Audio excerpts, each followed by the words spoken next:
In this tutorial, I'll show you how to disable adblocker on Chrome browser. Let's get started. First, open Chrome and click the three dots at the top right corner. Select Settings from the menu. In the left sidebar, click on Privacy and Security.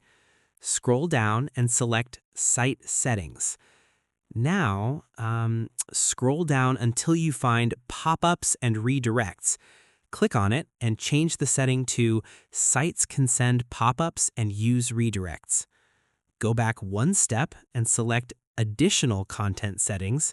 Scroll down to find Intrusive Ads and change it to Any site you visit can show any ad to you. If you have Chrome ad blocker extensions installed, you'll need to disable those too.